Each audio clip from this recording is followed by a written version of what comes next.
Bonjour, je suis Hakim La'alam et je vous propose ma chronique du jeudi 4 juillet 2024. Elle s'intitule Juillet des fiertés. Maliche, mettez cela sur le compte de mon côté fibre à fleur de peau. Il paraît qu'il ne faut pas sombrer dans le nationalisme. Il paraît. Pourtant, et je n'ai pas la berlue, les temps sont au nationalisme galopant dans la vieille Europe et dans les Amériques. Et les mêmes qui nous conseillent de calmer nos ardeurs pour notre pays, d'abandonner cette manie infantilisante de brandir notre drapeau à chaque coin de rue et de balcon, ne s'interdisent pas, eux, de plonger un bulletin de plus en plus à droite, de plus en plus préférence nationale dans leurs urnes. Alors, smhouli. Mais aujourd'hui, je me lâche volontiers. Et volontiers, j'accepte en retour d'être taxé de primitif, de rentier de la mémoire ou de one-two triste attardé. Aimer son pays est une tare de ce côté-ci de la Méditerranée, une qualité de l'autre côté, encore une bizarrerie de la démocratie à la carte.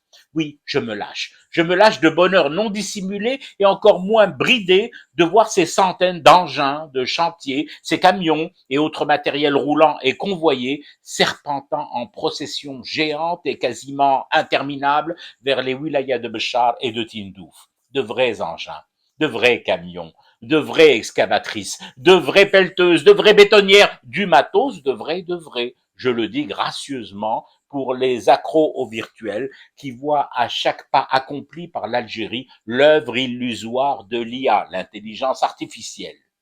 Le chantier de la ligne de chemin de fer Béchar-Tindouf, Garage-Billet avance, à pas cadencé.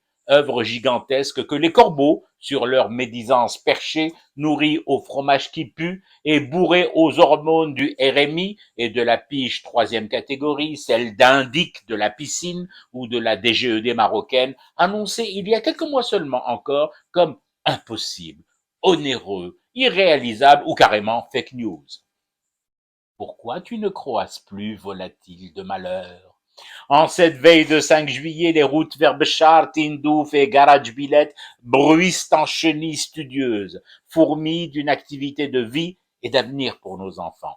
L'Algérie du clan d'Oujdal et de Mosquée, nous l'avons dénoncée et combattue ici même, plus de 20 ans, sans halte, ni relâche, ni fatigue, ni renoncement et résignation.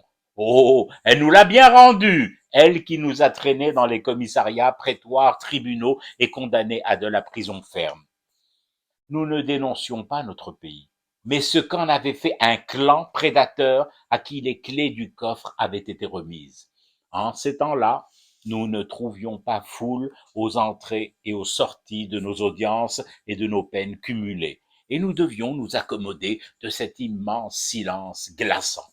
En même temps de faire mot, et pour être tout à fait honnête, nous n'attendions rien de personne. Pas de médaille sur le revers de nos vestons pour ce boulot que nous avons accompli dans l'esprit du soir d'Algérie. Sans bordereau de commande ni recommandations chuchotées au creux de nos oreilles et de nos poches.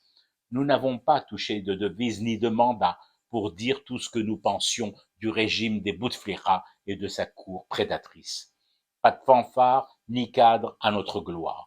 Juste le job de celles et ceux qui, dans ce canard, fondé par des patriotes, n'ont pas hésité à mettre la maison Soir d'Algérie au service du sauvetage de la Désédie, avec rage et une envie inextinguible.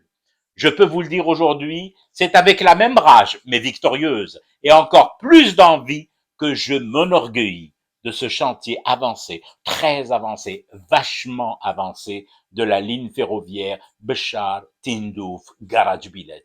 Fier en cette veille du serment fait et renouvelé chaque année à nos martyrs. Ici, dans cet espace et dans toutes les autres pages de ce journal, on ne nous fera jamais complexe, ni honte, ni tard d'aimer notre Désédie, de la mordre lorsqu'il fallait la mordre, à l'époque, pour en arracher les verrues et les tiques, de l'étreindre aujourd'hui et de murmurer au bord des tombes des héros que le pays finalement n'a pas été revendu au dinar symbolique par les Marocains et les fils de Fafa. Quant à la suite, Chacun fume comme il l'entend son thé et reste à sa guise, éveillé ou pas, au cauchemar que certains voudraient nous faire revivre. C'était Hakim La'alam, je vous retrouve samedi pour une autre chronique et une autre façon de dire son amour à l'Algérie.